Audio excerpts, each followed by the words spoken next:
Shalom, shalom bien-aimé dans le Seigneur, que le Seigneur soit glorifié, que le Seigneur soit béni, lui qui, par sa grâce, a disposé encore ce temps pour que nous puissions revenir encore ici afin de nous entretenir avec vous et à travers cet enseignement. Comme vous savez, cette émission est faite dans le cadre d'apporter un enseignement de la part du Seigneur afin d'édifier son peuple.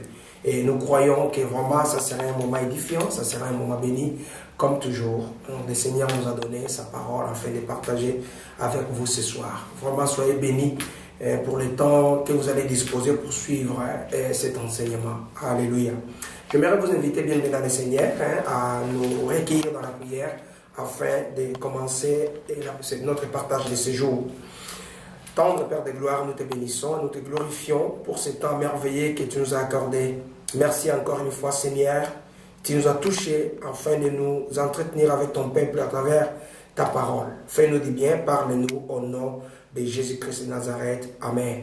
L'enseignement que nous apportons cet après-midi, c'est connaître la volonté de Dieu. Connaître la volonté de Dieu. Et moi, nous croyons que c'est la chose la plus difficile, de connaître la volonté de Dieu. Et je crois à la fin de cet enseignement, nous allons comprendre que parfois nous tâtonnons, nous appelons sur la volonté permissive de Dieu, mais la volonté parfaite de Dieu, c'est quoi? Et quand nous parlons de la volonté de Dieu, c'est-à-dire, qu'est-ce que Dieu fait de nous? Qu'est-ce que Dieu fait de l'homme? Bien-aimé dans le Seigneur, vous qui avez reçu Jésus-Christ comme votre Seigneur et Sauveur personnel, mais qu'est-ce que le Seigneur attend de vous?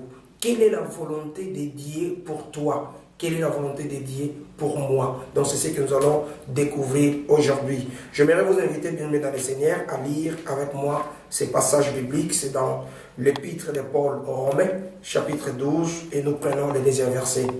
Voilà, la Bible dit ceci. Ne vous conformez pas au monde actuel, mais soyez transformés par le renouvellement de l'intelligence afin de discerner quelle est la volonté de Dieu, ce qui est bon, agréable et parfait. La Bible dit, ne soyez pas conformes, c'est-à-dire ne vous conformez pas au monde, mais soyez transformés. Mais transformés par quoi? C'est par le renouvellement de l'intelligence et afin de discerner, afin de connaître la volonté de Dieu qui est la volonté parfaite. Donc, quand nous analysons ces passages, nous voyons qu'il y a trois éléments qui sont cités et c'est ces éléments qui peuvent nous amener à connaître la volonté de Dieu. Parce qu'avant de faire la volonté de Dieu, il faut connaître cette volonté. Mais ici, le passage biblique a cité trois éléments essentiels qui peuvent nous amener à discerner et à comprendre c'est quoi la volonté du Seigneur. Premièrement, la Bible parle de la conformité au monde. La Bible dit, ne soyez pas conformes à ce monde.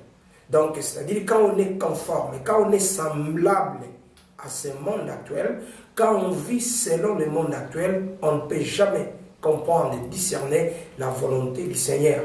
Et deuxième élément, la Bible parle de la transformation. La Bible dit, ne soyez pas conformes au monde actuel, mais soyez plutôt transformés. Mais transformés par quoi? Transformés à travers du renouvellement de l'intelligence.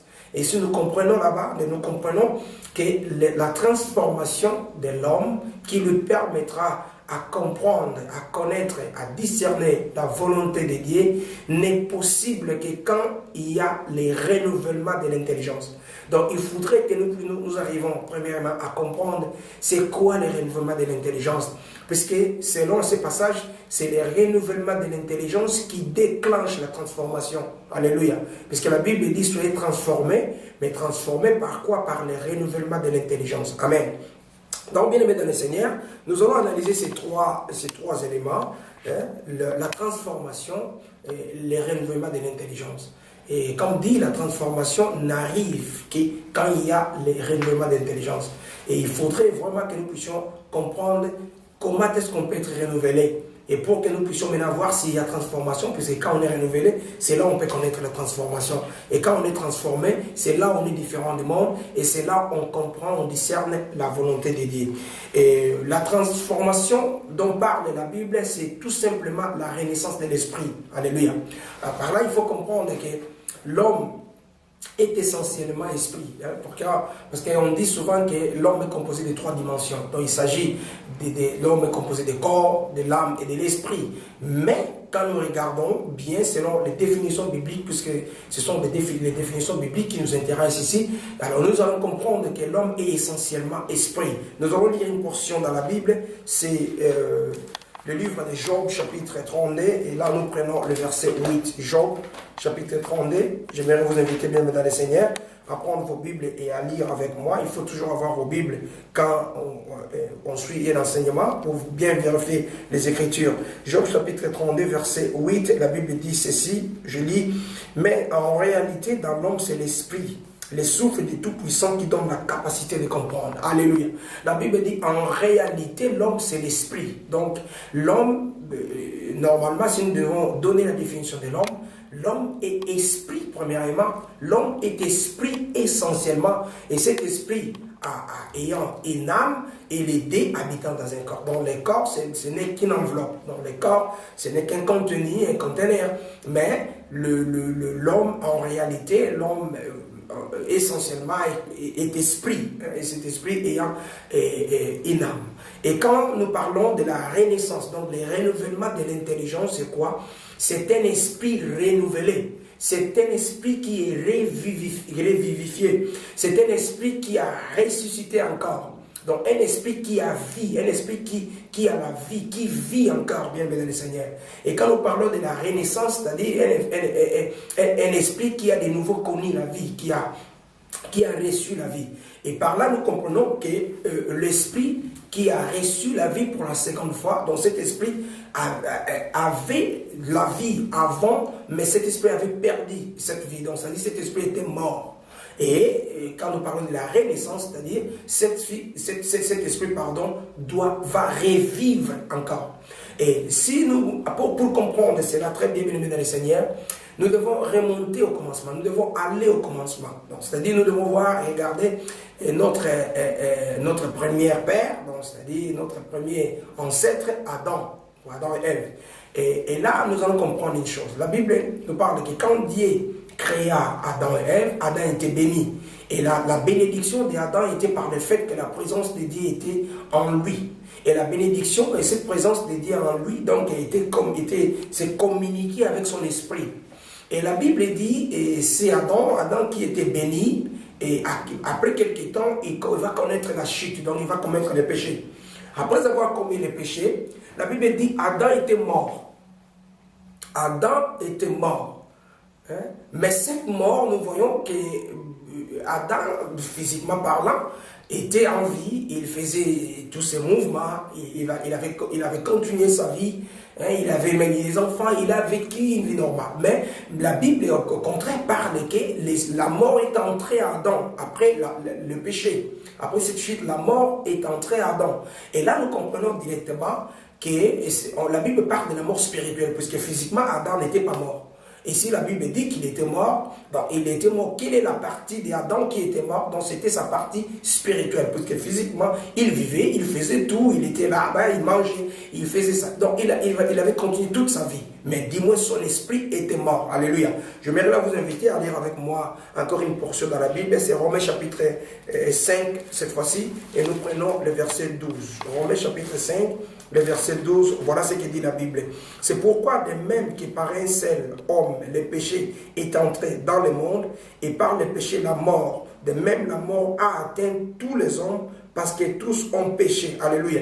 Donc la Bible parle que par Adam, la mort est entrée dans le monde. Amen. Donc Adam avait connu la mort. Donc c'est son esprit qui était mort, puisque Adam avait péché. Amen. Et là nous voyons que l'esprit d'Adam était complètement mort. Donc l'esprit d'Adam n'existait plus. Amen. Et ici, comme nous parlons de la renaissance de l'esprit, donc le renouvellement de l'intelligence, c'est la renaissance spirituelle, c'est la renaissance de l'esprit, c'est le réveil de l'esprit. Donc, c'est-à-dire, l'esprit doit de nouveau renaître, l'esprit doit de nouveau vivre. Et si nous prenons Jean chapitre 3, Là, nous n'allons pas lire, mais vous allez lire ça. C'est l'histoire de Jésus-Christ de Nazareth. Quand il s'entretenait avec Nicodème. Jésus parla à Nicodème ainsi, il dira que Nicodème, l'homme ne peut pas rentrer dans le royaume des cieux s'il n'est né d'eau et d'esprit. Donc, Jésus est en train de parler de naître d'abord d'eau et d'esprit. Donc, il faut que l'esprit de l'homme puisse naître de nouveau, et c'est cet homme-là peut rentrer dans le royaume des cieux. Alléluia. Et c'est la même chose que nous sommes en train de voir ici. Et la Bible dit il faut qu'on soit renouvelé il faut qu'on soit transformé, mais cette transformation nous arrive à partir du moment où nous avons connu le renouvellement de l'intelligence, qui est la renaissance de l'esprit. Et quand l'esprit revive encore, l'esprit a reçu encore de la vie, cet esprit va connaître la renaissance, c'est là où la transformation peut commencer. Alléluia. Gloire à Dieu. Et qu'est-ce qui s'est passé? On était en train de parler d'Adam. La Bible nous a fait savoir qu'Adam était mort spirituellement. Parce que physiquement, il existait, il vivait toujours. Donc l'esprit d'Adam était mort. Et Dieu, quand il avait plongé, quand il avait manifesté, initié, introduit les plans du salut, la Bible dit, Dieu lui-même, par la personne de Jésus-Christ de Nazareth, il était descendu ici sur la terre. Et quand il est venu sur la terre pour introduire le processus du salut, premièrement, le Seigneur va accorder le pardon du péché. Puisque c'est ces péchés-là qui avaient causé la mort d'Adam, la mort spirituelle d'Adam. Et Jésus-Christ, quand il est venu, il faudrait qu'il puisse introduire le pardon du péché. Pour que la cause de cette mort soit effacée, soit éradiquée. Et Jésus-Christ de Nazareth, par l'œuvre de la croix, qu'est-ce qu'il fera? Il va introduire, bien aimé dans le Seigneur, le pardon du péché.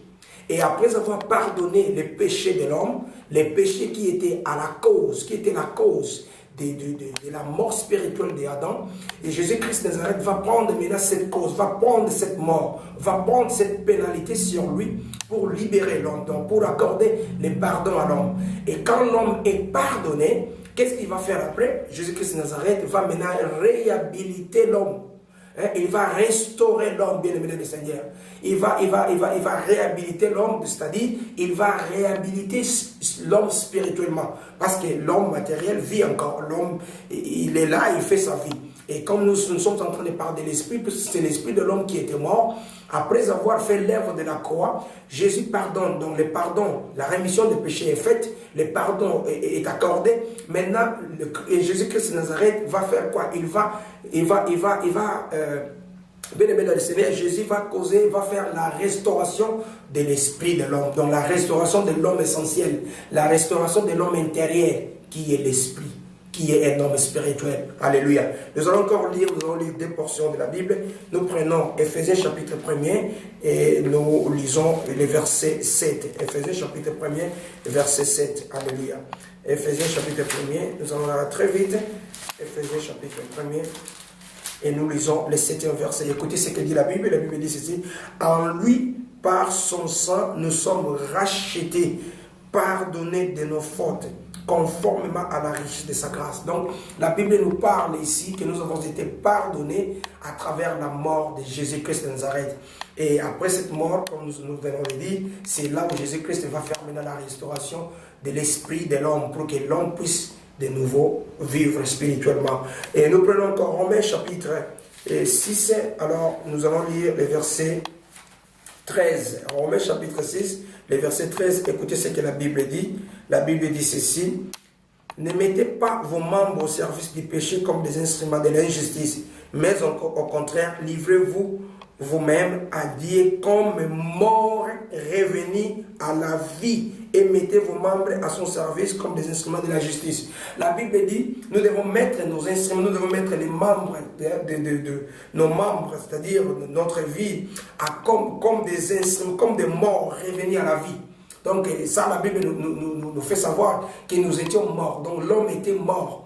Pourquoi? Parce que cette mort-là d'Adam avait touché tous les hommes, hein, parce que nous avons reçu, l'homme a reçu la nature d'Adam, hein, et cette mort d'Adam avait touché tous les hommes jusqu'à l'arrivée de Jésus-Christ. Voilà pourquoi la Bible ici nous rappelle que nous étions morts et nous sommes revenus à la vie. Mais l'homme physique n'était pas mort. L'homme physique était là, mais il continue toujours sa vie, c'est lui suit. Donc Adam, il meurt physiquement, l'autre va prendre relais, donc ses enfants, la descendance continue. Mais ici, la mort dit, la Bible dit nous étions morts, nous sommes revenus à la vie, donc ça parle de la mort spirituelle. Alléluia. Et maintenant, comment cette transformation se réalise? Alléluia. La transformation se réalise à partir du moment où un homme qui n'avait pas Jésus, un homme qui n'a pas Jésus, hein, si nous lisons 1 Corinthiens chapitre 2, au verset 14, la Bible dit l'homme naturel ne comprend pas les choses de Dieu. Donc un homme qui n'a pas Jésus, c'est un homme mort. Pourquoi il ne comprend pas les choses de Dieu?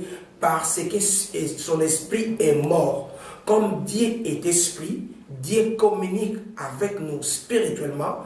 Quand notre esprit est mort, nous ne pouvons jamais recevoir, nous ne pouvons jamais être en contact avec Dieu. Parce que le Seigneur entre en contact avec nous à travers notre esprit.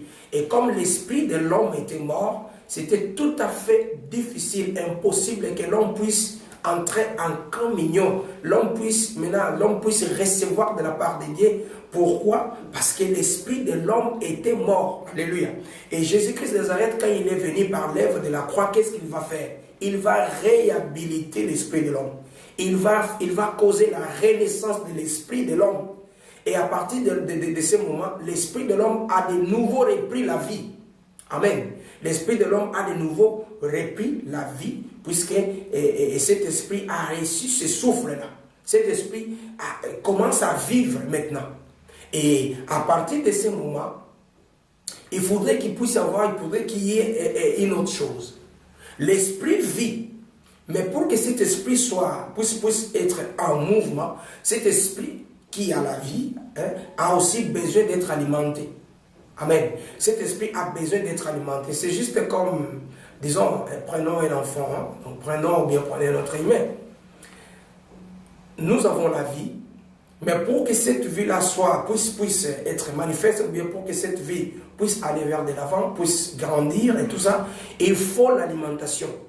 Mais vous ne pouvez pas prendre peut-être, je ne sais pas, des pains ou des laits pour alimenter un cadavre. Le cadavre ne va pas recevoir cela. Ça va pas causer des réactions. Pourquoi? Parce que dans ces cadavres-là, il n'y a pas la vie. Mais un homme qui a la vie en lui, quand vous alimentez cet homme-là, vous verrez qu'il y aura croissance. Donc, il y aura manifestation des produits, ou bien de l'alimentation qui entre dans l'homme. Premièrement, il faut qu'il y ait la vie. Et deuxièmement, l'alimentation. Puisque avec la vie seule, et s'il n'y a pas l'alimentation, il y aura toujours des problèmes, puisqu'une vie est appelée à être alimentée. Alléluia.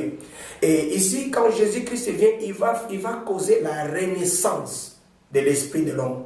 Et il finit son travail. Et maintenant, il va laisser la place au Saint-Esprit. C'est le Saint-Esprit qui va venir. Le Saint-Esprit va maintenant alimenter l'esprit de l'homme. Amen. Parce que nous sommes en train de parler de la transformation. C'est là où la transformation commence. Premièrement, Jésus va faire quoi? Jésus va causer la renaissance, donc va faire en sorte que l'esprit puisse renaître. Et à partir de ce moment, le Saint-Esprit maintenant est capable de communiquer avec cet esprit, puisque cet esprit est vivant. Et c'est à partir de ce moment où le Saint-Esprit va maintenant commencer à alimenter cet esprit. Et au moment où l'homme reçoit cela, le processus de la transformation est déclenché, bien dans le Seigneur. Premièrement, parce que cet esprit vit. Et quand cet esprit vit, quand cet esprit est alimenté, l'alimentation, qu'est-ce qu'il fait? L'alimentation cause la transformation. Puisque un corps qui reçoit de l'alimentation, ça va grandir, ça va se transformer. Hein? Un enfant qui a, je ne sais pas, quelques mois, cet enfant qui reçoit, cet enfant a la vie en lui, mais quand cet enfant reçoit de l'alimentation, donc des aliments adéquats, des aliments capables, ça cause une transformation. Ça va lui donner de la vitamine, ça va lui donner de la force, ça va lui donner de l'énergie. Donc vous verrez que cet enfant va croître. Donc ici avec nous, nous avons réussi et chaque fois nous recevons de l'alimentation pour que nous puissions croître. Donc ce que nous recevons, ça permet que nous puissions croître. Et c'est de la même manière avec l'esprit. Cet esprit qui a vie encore, qui a rêvé encore, et à partir de ce moment, le Saint-Esprit vient, qu'est-ce qu'il va faire? Il va commencer à alimenter cet esprit. Alléluia. Gloire à Jésus. Nous allons lire Jean chapitre, Évangile de Jean, chapitre 14, verset 26. Qu'est-ce que la Bible dit? Jean chapitre 14, verset 26, la Bible dit ceci. Mais le défenseur, l'Esprit Saint que le Père enverra à mon nom, vous enseignera toutes choses et vous rappellera tout ce que j'ai dit. Donc, le Saint-Esprit vient, il commence à enseigner. Mais il enseigne comment? Il nous enseigne au niveau de l'Esprit, puisque notre Esprit est capable de recevoir de la part de Dieu. Maintenant, le Saint-Esprit vient, il commence à alimenter. Il nous donne premièrement la connaissance. Il nous enseigne la parole de Dieu. Alléluia. Gloire à Dieu. Lisons encore Jean chapitre 16, verset 8 à 9. Jean chapitre 16, verset 8 à 9, la Bible dit ceci. Et quand il sera venu, il convaincra le monde en ce qui concerne les péchés, la justice et les jugements. Donc quand le Saint-Esprit vient, il convainc à propos du péché. Voilà pourquoi la Bible a dit, les passages que nous avons lus, ne soyez pas conformes à ce monde, mais soyez transformés par le renouvellement de l'intelligence. Le renouvellement de l'intelligence, c'est-à-dire la renaissance de l'esprit. Pourquoi? Un esprit qui vit, c'est un esprit qui est alimenté. Et quand l'esprit alimente, le Saint-Esprit, ce que nous venons de voir maintenant, qu'est-ce qu'il fait? Il convainc à cet esprit-là à propos du péché, à ce qui concerne le péché. Donc il lui parle que tu ne peux plus pécher puisque tu es l'enfant de Dieu. Prenons encore Romains chapitre 5, verset 5. Romains chapitre 5, verset 5. Romains chapitre 5, verset 5. Là, la Bible dit ceci. Or, cette espérance ne trompe pas parce que l'amour de Dieu est déversé dans notre cœur par l'Esprit Saint qui nous a été donné. Donc, l'Esprit Saint vient, qu'est-ce qu'il fait encore? Il déverse l'amour de Dieu. Et ça nous permet d'aimer Dieu. Et nous ne pouvons pas aimer Dieu quand notre esprit n'a pas connu cette renaissance. Donc, quand il n'y a pas renouvellement de l'intelligence. Alléluia. Et l'Esprit de Dieu fait beaucoup de choses. Nous allons encore lire Hébreux chapitre 8, verset 10 à 11. Hébreux chapitre 8, nous prenons verset 8, 10 à 11. Hébreux chapitre 8, verset 10 à 11. La Bible dit ceci. Mais voici l'alliance que je ferai avec la communauté d'Israël après ces jours-là, dit le Seigneur.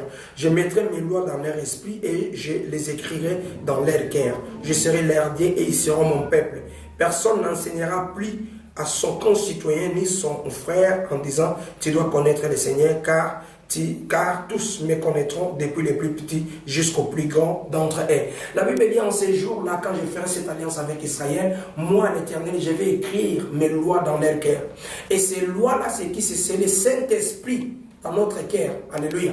Et la Bible dit que personne ne les enseignera d'obéir Dieu, mais ils obéiront Dieu d'eux-mêmes. Personne ne leur persuadera de dire que voilà, il faut craindre Dieu. Ils vont craindre Dieu d'eux-mêmes. Pourquoi? Parce que les lois de Dieu sont inscrites dans leur cœur.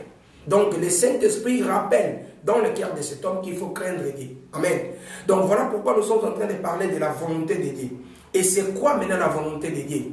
La Bible nous parle d'un livre 1 Thessaloniciens, chapitre 4, verset 3. Nous allons lire ça très rapidement. 1 Thessaloniciens, chapitre 4. Et nous allons lire les versets. Verset 3, 1 Thessaloniciens, chapitre 4, le verset 3, la Bible dit ceci. Ce que Dieu veut, c'est votre progression dans la sainteté. Et ce que vous absteniez de l'immoralité sexuelle. Là, la Bible va mentionner plusieurs choses. Mais la Bible parle que les vœux de Dieu, la volonté de Dieu, bien aimé dans le Seigneur, c'est que nous soyons, que nous puissions vivre de jour en jour la progression dans la sainteté. Donc, c'est que la volonté parfaite de Dieu pour toi, la volonté parfaite de Dieu pour moi, bien aimé dans le Seigneur, c'est d'être saint devant sa présence, d'être comme lui, puisque notre Dieu est saint. Et le Seigneur veut que nous soyons saints. Voilà pourquoi ici la Bible dit que ce que le Seigneur veut de nous, que nous puissions faire chaque jour, chaque minute et seconde, une progression dans la sainteté. Donc, c'est-à-dire chaque jour que nous puissions nous séparer de ce qui est impur, nous séparer de ce qui est mal, nous séparer de ce qui est péché. C'est ça la volonté de Dieu, bien aimé dans le Seigneur. La volonté de Dieu, la volonté parfaite de Dieu, ce n'est pas premièrement que nous puissions avoir des voitures, que nous puissions avoir des maisons, que nous puissions, je ne sais pas, avoir des voyages, que nous puissions avoir des choses matérielles de ce monde, comme on nous prêche souvent dans nos assemblées. Mais la volonté parfaite de Dieu, comme dit 1 Thessaloniciens chapitre 4, verset 3, que nous puissions faire chaque fois des progrès dans la sainteté, que nous soyons chaque fois, que nous, voilà pourquoi dans Romains chapitre 12, verset 2, la Bible dit, ne vous conformez pas à ce monde, bien aimé dans le Seigneur. La Bible dit, quand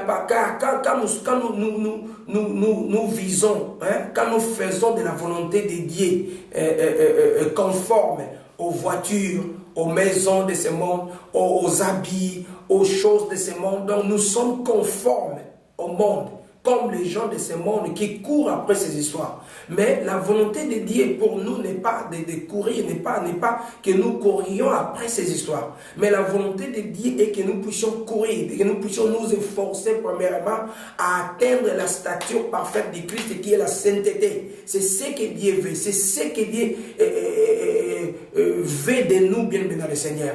Et à partir de cela, la Bible dit, nous pouvons atteindre cette volonté, nous pouvons comprendre cette volonté que quand nous sommes transformés. Et cette transformation, bien aimé dans le Seigneur, nous pouvons atteindre, nous pouvons connaître la transformation que quand il y a le renouvellement de l'intelligence, c'est-à-dire quand il y a la renaissance de l'esprit. Et cette renaissance de l'esprit, comme nous avons dit, quand nous recevons Jésus-Christ, il vient, il pardonne, il nous accorde le salut, il nous accorde la restauration de l'esprit. C'est à partir de ce moment où l'Esprit Saint vient pour alimenter notre esprit. C'est l'Esprit Saint vient maintenant pour nous donner les capacités qu'il faut pour craindre Dieu, pour aimer Dieu, pour vivre dans la justice, pour vivre dans la sainteté, pour vivre dans la sanctification, pour aimer Dieu, pour s'intéresser aux choses de Dieu, pour expérimenter l'amour véritable de Dieu. C'est à partir de ce moment-là, ces choses maintenant vont être dans notre esprit. Et quand nous prenons ces choses, nous les manifestons, donc c'est-à-dire nous mettons cela en pratique, c'est là où il y a la transformation, bien aimé dans le Seigneur.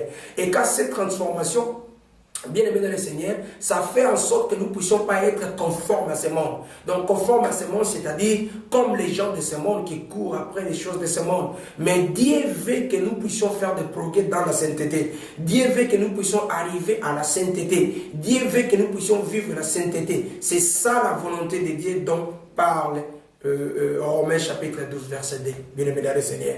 Mais pour comprendre cette volonté, il faut être un homme transformé. Et pour être un homme transformé, il faut que ton esprit puisse d'abord connaître, puisse revivre, puisse connaître la renaissance. Sinon, tu ne comprendras jamais la volonté de Dieu. Sinon, tu seras derrière les choses mondaines, tu seras derrière les choses de ce monde, mais tu croiras que c'est ça la volonté de Dieu. Beaucoup sont en train de prêcher aujourd'hui la volonté de Dieu. Ils sont en train de loger cette volonté dans des choses de ce monde, dans des matériels. Mais les matériels ne sont pas une priorité pour le Seigneur.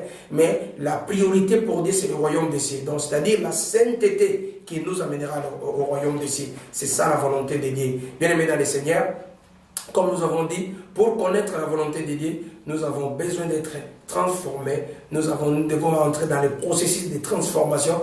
Et ce processus de transformation n'est capable, ne peut être déclenché que quand l'esprit de l'homme est renouvelé. Et quand l'esprit de l'homme est renouvelé, c'est là où l'Esprit Saint vient nous alimenter avec des choses célestes, mais pas avec des choses terrestres. Et c'est là où nous commençons à comprendre la volonté de Dieu. Et la volonté de Dieu n'est pas matérielle, la volonté de Dieu est spirituelle. Mais quand nous recevons ce qui est spirituel, les matériels s'y ajoutent.